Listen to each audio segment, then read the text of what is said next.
Somewhere along the way, many people start treating themselves like projects.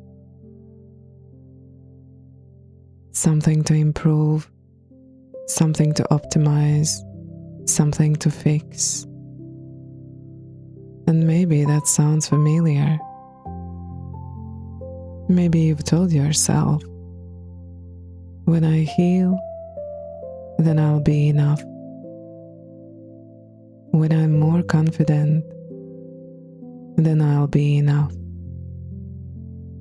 When I'm happier, calmer, stronger, more successful, then I'll finally become the person I'm supposed to be.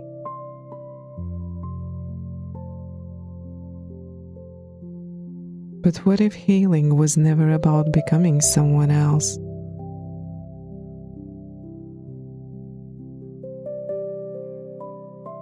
What if healing was about coming home to the person underneath survival mode?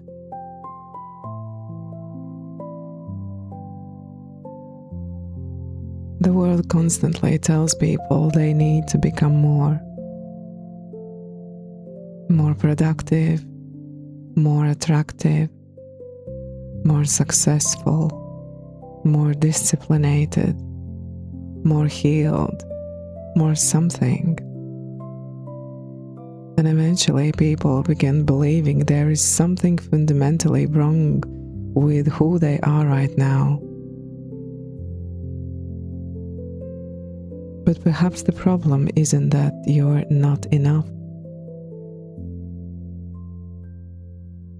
Perhaps the problem is that you've spent years believing you aren't.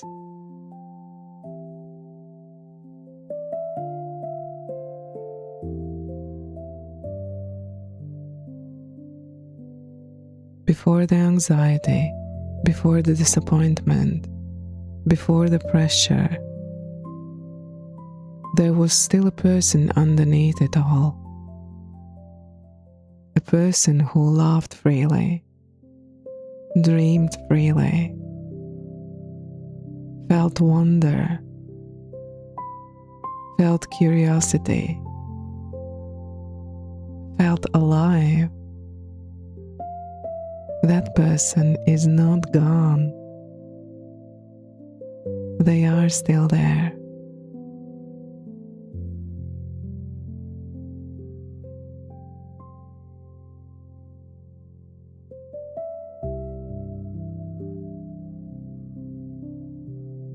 And maybe this is what so many healing journeys get wrong.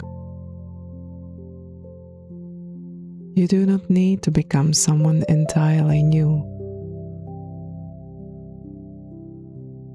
Perhaps healing is remembering your worth, remembering your voice, remembering your needs, remembering what matters, not creating a brand new version of yourself, returning to what was always there.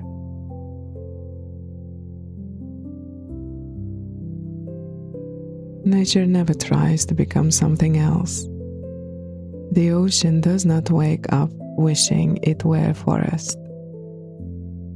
The stars do not compare themselves to the moon.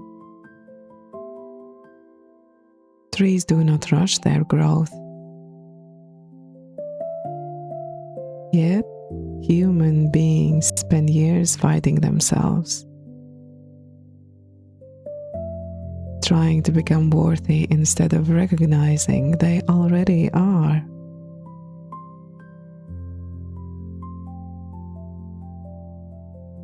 Healing is not becoming someone else. Healing is remembering who you are. You do not need fixing.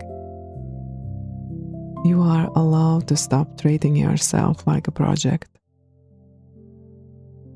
The person underneath survival mode still exists.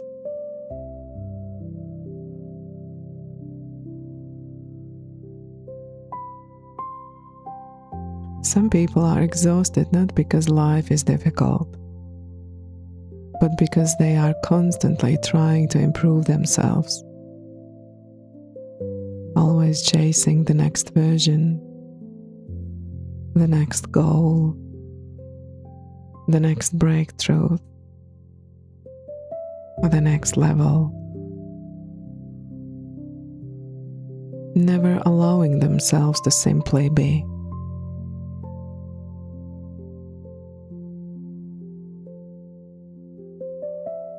And perhaps peace begins the moment you stop asking,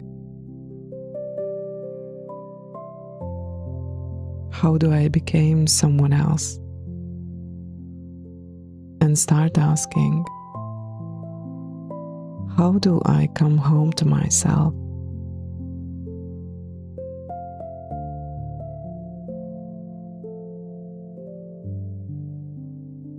Coming home to yourself is not dramatic.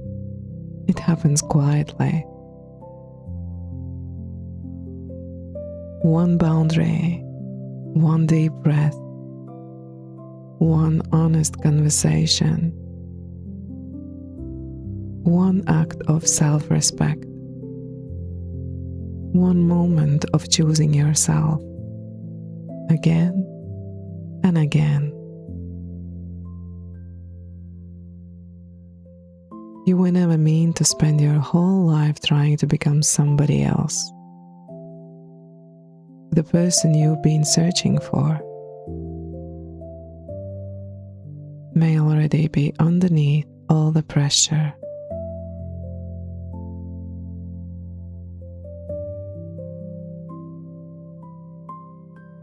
And if this reflection found you during a season of healing, I hope it reminded you that you are not a problem to solve. You are a human being learning, growing, and returning to yourself.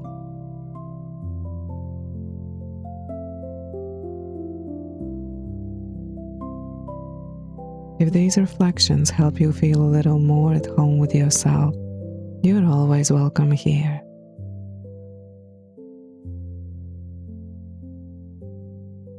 You do not need to become someone else. You only need to come back to yourself.